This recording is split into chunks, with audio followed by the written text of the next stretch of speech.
Alright guys, HyDra back again today. Hope you're doing well and enjoying your day so far. Lots of practice matches going down over the last couple of days, and OpTic Texas have been a big talking point here after missing about a week of scrims with Pred not being yet in the US. Now he's there in time. They've got their practice up and running. Not a great first day against Ravens. Then they bounced back against Temp's team, and now they're still playing Team Temp rather a lot. They lost the first few maps they played yesterday, but then started a bit of a comeback train, especially on Terminal. Pred went massive at the end of this map to get the victory. They were down well over 100 points at one point in this one. Good composure, but overall, still a lot of work to be done. Very much intrigued your thoughts in the comments below. Hit the like button if you enjoy. Subscribe if you're new as always. I would greatly appreciate it. Pretty insane here what aBeZy was doing to attach, I'm not going to lie. And let's attach it, subs are blessed, which isn't necessarily true, just because on most maps you're still seeing many ARs, and even as aBeZy says, 4 ARs on sub base is crazy. High grain, which is one of the attachment things, need to be GA'd. So yeah, early days, I'm sure, for this gentleman's agreement list, which I'm sure has a lot more work on it to be done. Now, let's just have a look at this quickly, because here we are in Invasion again, and Invasion is, to be honest, in terms of hardpoint spawns, it's probably the weirdest you're actually going to find. So here we are breaking into this point on the back left-hand side of the map, and well, number 6 goes all the way around. 7 kills number 2, and then obviously 2 is probably going to spawn out in this instance, especially when the guy in hill dies, which is what happens. So at this point, you're probably expecting 2 to spawn out here, maybe. Number 3 is still alive, but, you know, there's more red arrows than blue arrows, so you're thinking number 2 might spawn out. Doesn't happen. He actually spawns in the back still, but the surprising thing is that number 2 spawns in the back here, but then his 2 teammates that are also dead, they then spawn all the way out, even though number 3 just killed a red arrow. So this is like what's just confusing about these spawns. The number 2 spawns there when 7 was alive, but now 7's dead. All of a sudden, you'd think that maybe the blue arrows would spawn on number 2, but they don't. They spawn a way out over here, and also 8 spawns out on the bottom side. So they're now like parallel to each other, and then 7 spawns in the back. So it's like, you know, I don't really think there's much logic that can explain what goes on Invasion spawn sometimes. But yes, Brian Tate says, just gotta read these. I'm guessing the blue team here is going to be the Carolina team, and red was whoever they're playing against. Now, BPL continues on right now, and I thought this is a funny clip actually that was spotted here when Scrappy and Shotzzy were discussing the fact that Drazah is kind of dominating this ladder right now, and you know, right now he has quite a lot of points because he's winning a lot of these matches, and the theory was, as Shotzzy says, you know, we need to just slam this guy, right? We need to get in matches and slam this guy so we can actually win the BPL championship. So let me just hit the refresh on this real quick to see if there's any updates. This is what it looks like. For some reason, the MMR's kind of glitching out. I'm guessing you can round these up or down, but it is what it is. It gets the point across. Drazah's still number 1. So he's played 12, he's played what, 21 series now. I think actually it was 20 earlier. He's played 21 series, 12 wins, 9 losses. But still, I mean, he started off very promising, and all of a sudden now it's there's slightly less, well, his win rate is reducing somewhat, which is giving others a chance. Like, Drazah's not miles ahead necessarily. He has played more series though than anybody else. If we order by games, we'll see here like Pred and Slasher and Parasite and Decimate and TJ, the only ones that have played 10 or more series, but Drazah's like just way above that. I did promise you guys earlier today as well that we would discuss this, because the other day you might have, well, we talked about it, right, if you watched the other day's video, where Sib, of course, player for the New York Subliners, now was beefing a bit with KiLLa Sloss, you know, OG, you know, first ever world champion of Freakum Impact back in 2013. So anyway, Simp replied and says, oh, you'd be getting gunned by the new generation, I'd be sending you into retirement type thing, and KiLLa's like, sorry, I'm confused.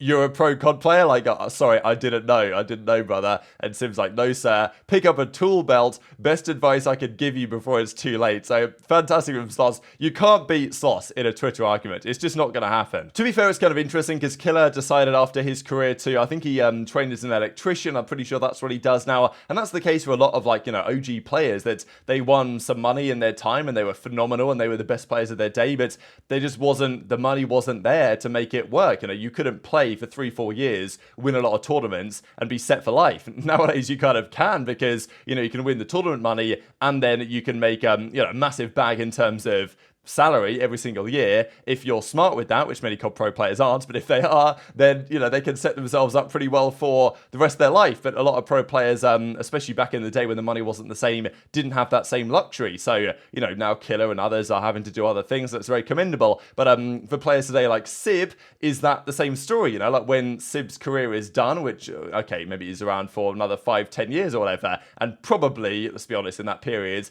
theoretically, with the money that he could be making, he shouldn't have any issues setting himself up for life if he, well, doesn't buy too many more Corvettes. But I still thought it was pretty funny, nonetheless, from KiLLa. Now, let's talk about these OpTic scrims, because, as we can see here, some images of them getting ready to go in their headquarters, right? Because the headquarters is now no longer really a thing, and some pretty good images. This one especially was pretty good. Printed the PSG jersey, which is kind of interesting, and good reaction meme fodder potential here that, of course, we saved straight away for whenever that might potentially be utilized. Now, these were the scrims that went down yesterday. So Team Temp, of course, that's Spart, Temp, Prolute, and TJ Halley. Players that, you know, that's definitely one of the very top teams in challenges, and they've been looking good so far. They've been grinding since early on. A team that OpTic likes to play. OpTic, we know, aren't really streaming their practice. They might do a little bit over the next couple of days, but I think they'd prefer to keep the toxicity out of their chat, and also just so they can focus 100% on improving, because right now that's definitely, you know, they're a little bit behind where other teams were after Pred took some time to arrive. So the first 3 maps yesterday, Team Temp won all of them. Then OpTic bounced back on Invasion.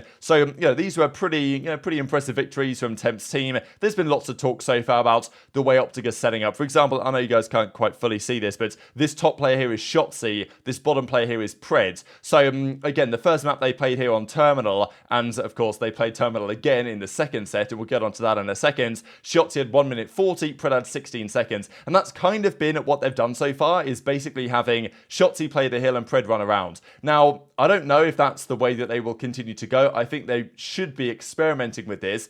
It does feel like a lot of the time, you know, an SMG player in the hardpoint can be a way to go. I saw a screenshot from Hixie, I think, yesterday, where he had 3 minutes in the hardpoint or something like that anyway. And with the way these maps are set up, an SMG in the hill seems to, on many occasions, make a bit more sense than an AR in the hill. Back in games like World War II, the way the hills were designed meant that an AR, you know, your main AR setting up in the hardpoint was kind of the meta, and then your SMGs would run around, push out cuts and stuff. Depending on the game and the way the maps play and the spawns and stuff like this, the meta can shift somewhat. And right now, it seems to be the preference. Of course, your ARs have to get some hill time. Everyone's got to get some hill time. But in general, one of your SMG players tends to be sitting in the hardpoint quite a lot. For example, I mean, we see what, TJ was in hill for 2 minutes, 16 seconds this game. Dashy picked up a lot of hill time when OpTic won this Invasion, 1 minute 50, and both of the SMGs here were just running around, and they won. So it depends on the map, and I think maybe maps like Invasion, definitely you do want your AR in the hardpoint and your SMGs to run around. So it does depend on the map, but I think that OpTic will have to figure out what the strategy is there, and especially how Pred and Shotzzy are going to play together, because, you know, I think ideally both of them would run around and play for kills and push out cuts, which is what they did here when they won this map. So maps like Invasion, maybe they can get away with that, because a lot of the hills, you want your AR to be the guy soaking up the time, you know, like a lot of them, you can look out at the hardpoint and have very long lines of sight. So that makes a fair bit of sense, with maybe the exception of P1 and stuff like this. So Invasion should probably be a pretty good map for OpTic, given the strength of their team.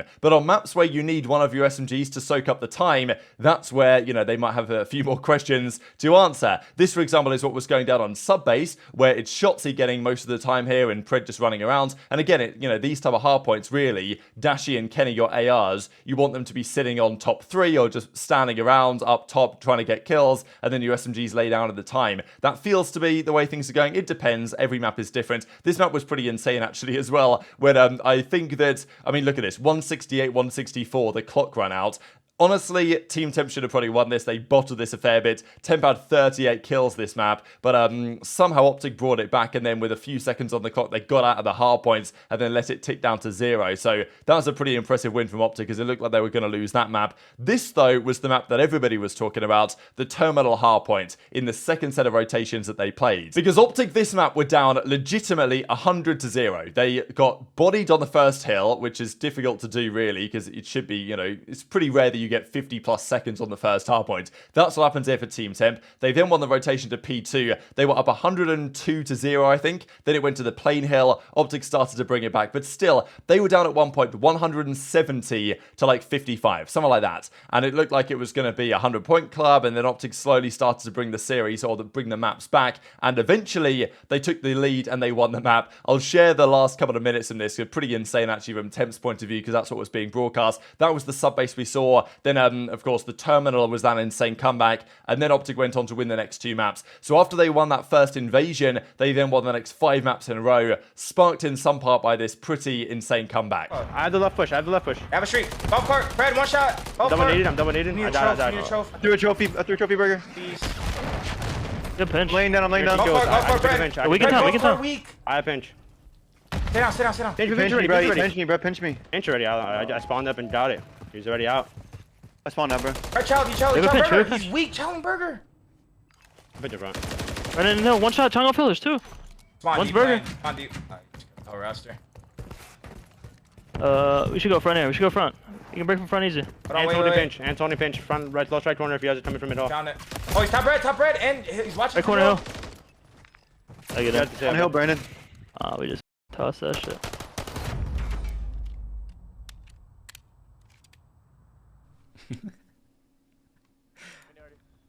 You just hear it? Dude, it's so low though. Listen, there's 3 to set them. 3 tables on one Burger. Yo, you can't even say burger. This guy's one. I need one. One's Burger, okay? One can pitch this guy. No. All this out, 100%. It's Burger ripped.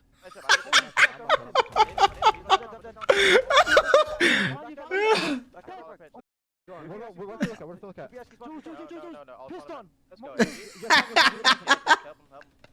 Teach one shot. Nice, good shit, AG. Nice, oh my god. Oh my god. Keep shotting. Whip the cross. I'm up. One shot. I'm hoping you front right. Goes right. One more here. I got trophy press. Nice. Good comeback. Yeah, oh my god, dude. So definitely probably one of the most insane comebacks that I've really seen on this game so far, especially in hardpoint. Good composure from OpTic, no doubt. Pred went pretty insane at the end of the map to get them over the line. I do wonder as well just what OpTic think about how things are going so far, because you know, they're not coming in and dominating these teams. As we talked about the other day, you wouldn't expect them to given the circumstances, but they're having to work hard, you know. I definitely think that Shotzzy gets, I don't know, people seem to roast Shotzzy a lot and say that he's terrible at this game. I really haven't seen any evidence of that, really. Okay, sure, on some occasions, I have seen him just bang out of doorways and die for no reason, but that's just like what happens with Shotzzy, you know. I think there's not enough evidence yet to say, oh, Shotzi's bad at this game or anything, although I have seen quite a lot of discussion to that end. It's very early days, but I definitely think that Shotzzy, you know, and Pred have to figure out how to play with each other. That was always one of the questions with this team going into the season, and I think they will figure that out in due course, especially how it works in hardpoint is a question. Obviously, OpTic have only really just started practice over the last couple of days. But I also think it's good for OpTic that they're not just dominating everybody, because if they were winning these series 8-0, you know, 7-1 or whatever, they were just dominating all the matches that they played against teams like this. You know, that's what OpTic usually do. They usually dominate online and then they turn up to LAN and can't quite replicate the same performances, whether that's a little bit of complacency or whatever it is, because we know last year they won, what, 43 maps in a row against Los Angeles Thieves or whatever it was. Like, they were insane online, and that never really happened again when they got to a LAN environment. So I actually think it's good for OpTic that they're not doing, you know, they're still looking good over the last couple of days, but they're not looking untouchable, because you know, that the untouchability of OpTic online tends to have a correlation with failing to deliver on LAN. Maybe it's going to be a different story this time. And they're going to realize that there's still a lot to, you know, focus on and improve over the next couple of days. So maybe Pred getting there late actually could be something of a blessing in disguise. So very much enjoyed to your thoughts in the comments below. Hit the like button if you enjoyed. Subscribe if you're new. Take care. And I'll see you next time. He steps with a snipe, with an op. Yo, just running him. Right, okay, oh, don't line up. Do not line up. Oh my god.